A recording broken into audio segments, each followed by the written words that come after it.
what do you think is the hardest thing about being homeless? The loneliness. A lot of people just pass you by and don't acknowledge you. It's just nice when people stop and have a chat. It's nice, but you don't get many. It's very lonely.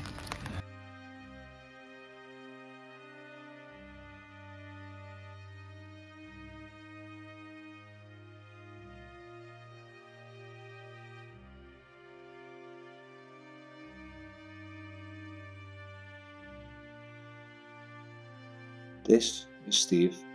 When I first met Steve, he was living under this bridge next to a railway track.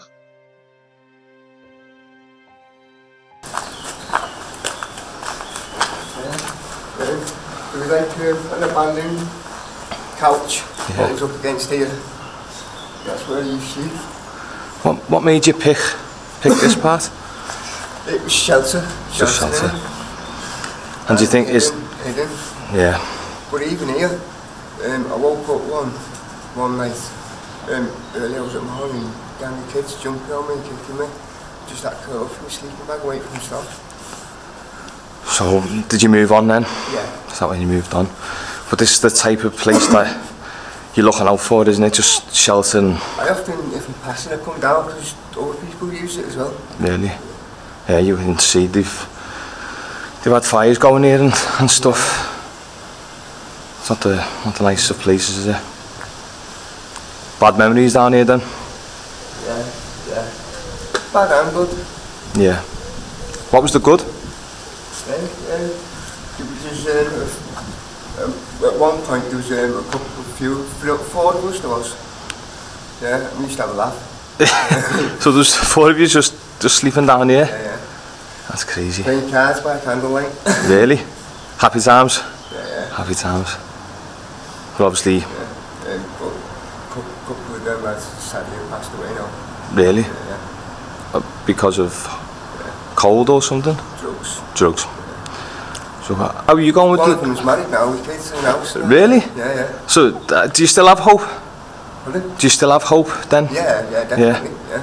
Because that's nice, isn't it? If he's married now with a house and... Yeah. Totally changed his life, turned everything around. And he's doing really well. He often comes to see me. Really, yeah. That's nice. Yeah. It's good that you've got hope as well, Steve. That's something you need to cling on to, isn't it? As I say, I'll help as much as I can. One man can't do it on his own. No, but what you're doing, the awareness is amazing. Yeah, that's what we need. The more awareness, the better. So, Steve is just one example of homelessness in Liverpool. But figures show 36 people in Liverpool were estimated to be sleeping rough on any single night in 2022, the highest since comparable records began in 2010. Living in Liverpool my whole life, I've been aware of this issue, but I have been unaware of the person, the mother, the father, or the child that is suffering through homelessness. How could I be so disconnected from the fact homelessness involves real people with real suffering? No one chooses to be homeless. Every single person sleeping rough has a profound reason for being there. And in our busy lives we have passed over those profound reasons and given all responsibility to the government, council and charities. But what can I do? Before I can tackle any of these problems, I must first learn the reason people end up homeless. how did you end up homeless? Okay, I had a minute breakdown. I lost my son to a motorbike accident. Just got about. I got to see my son because my son got adopted for me. He was 17, so he died in a motorbike accident, and I lost my home, I lost my job, I lost everything. Family disowned me, last year.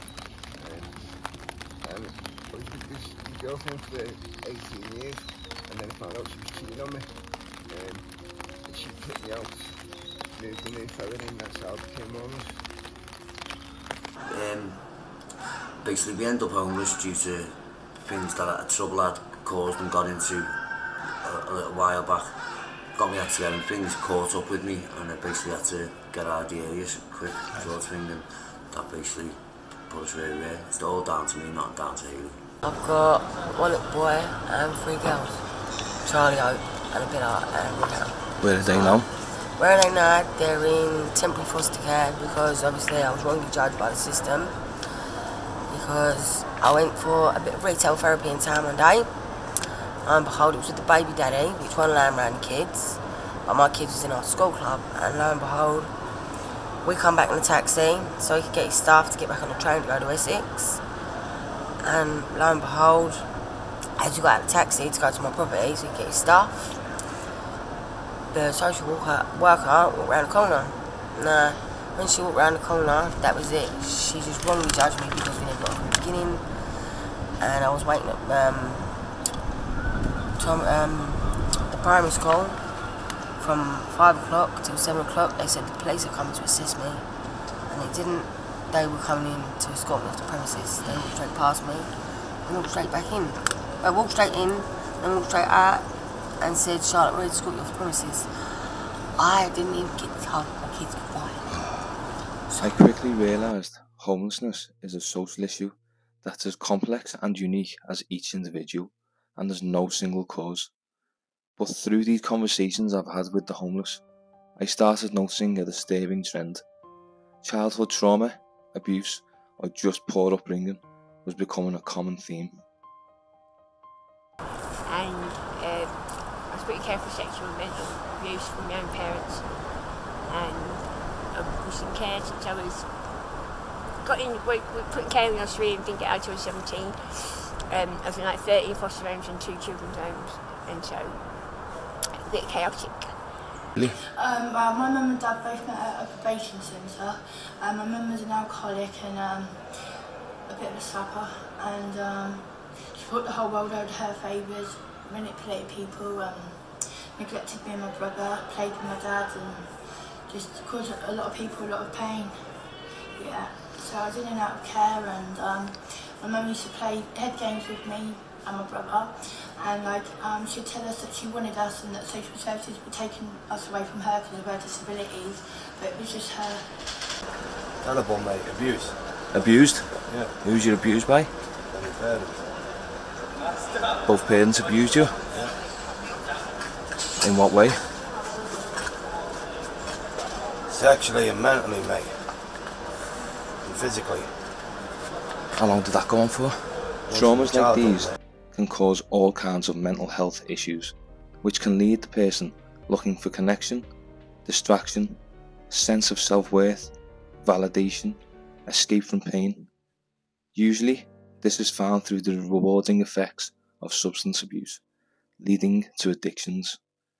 This makes it quick for us to judge that person like it's their choice to be an addict. But we must learn, the addicted person just wants to feel like a normal human being. So addiction is neither a choice nor is it a disease. It's an attempt to solve a problem, and that problem is rooted in trauma. Addiction is not the primary issue. The primary issue is the trauma.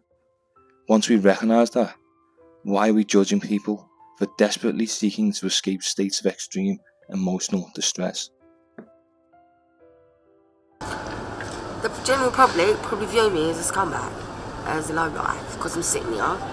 Yeah, I don't have a job. Yeah, I'm sitting on the street every day in the same place, but I don't want to move. You know what I mean? I reckon the public think of me as a ponce, like, oh, she don't work, she's just doing this for her drugs. Just the way people look at you like a piece of shit, and, you know, just the way people look at you in general, and, you know, you're not born homeless, you just shit in life that happens to you, and you just don't want to be homeless, it just happens to you. And just people just look at you like a piece of shit on the shoe. So. Can't know about them. Don't understand, you know. Just one of them things, It's soul destroying, to be fair. You know, the worst thing is just the look on people's faces. Through meeting Steve, he had changed the negative stereotype against the homeless for me. Through our friendship, he'd shown me not only his talents, but his kindness and his struggles. He suffers with his mental health, but through all of that, he still allowed me to get close and be so open with me. I also began to think of all the other people that I was meeting on the street, and it was clear to me that the negative stereotype against the homeless was also punishing them for whatever reason that they'd been brought to homelessness. Only 5 minutes after I left, some fellas tried to force his way in to rape her. I mean, we've actually had it where we've had our tent urinated on. We've had people throwing food and drinks at us and our tent.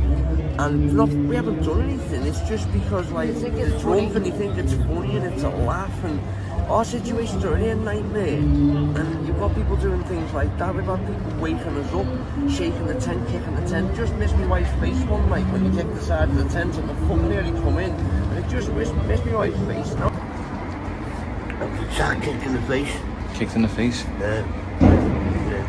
26 bags of cement base, bags of his skull and shit pieces. He's in a coma for months. Being attacked a few times. Woke up to like younger kids kicking me and jumping on me. All I could do was curl up in the sleeping bag and wait for them to stop. And got my ribs broken, my teeth knocked out. For no reason? Kids as well, just filming it and laughing. Attacking the vulnerable. This is Tom. When I first met Tom, he was only 21 years old, living in this doorway in Liverpool city centre. I saw how young Tom was and couldn't just walk past. After a short conversation, I asked him could I share his story on my channel. Through me simply stopping, acknowledging and having a conversation with Tom, it's helped change his life. Tom now has accommodation and is getting the help he needs to become a productive member of the community again. Our friendship will not show up in any statistic on homelessness, but it should. It should, because it's in these moments of acknowledgement, of connection, of friendship, that hope is created, and hope is everything for those that have nothing. We have come dangerously close to accepting the homeless situation as a problem that we just can't solve. But if we're going to end suffering of homelessness, we're all going to have to get involved in some way. Homelessness is complicated, but not an inevitability. In some cases, homelessness is preventable, and it's prevention which is key to reducing the homeless epidemic. If we peel back the top layer of homelessness, there's the addictions. If we peel back the addiction layer, there's mental health issues, which, as we've said, is usually rooted from childhood trauma. So this is where the prevention of homelessness begins. We can prevent this now by being better role models to our children. It may sound obvious, but just simply showing our children unconditional love is critical for healthy emotional and physical growth. Children who receive unconditional love from their parents have better stress resilience, better health, stronger self-esteem, and better brain development.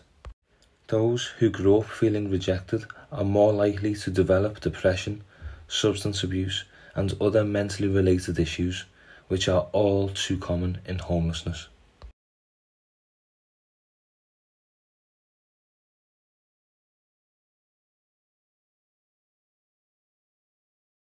Never give up on a dream because of the time it will take to get there. The time will pass anyway. Everyone has got a story, and you know what? I'm glad mine has been told. Thank you for Yeah, thanks to all the kind people who stopped and helped us out so thank you. years. There's a lot.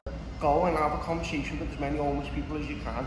Go and stop with them, a little chat, let them get things off the chest, because you never know, it could happen what happened with me, and they could then go and sort themselves out just from a little 5-minute conversation.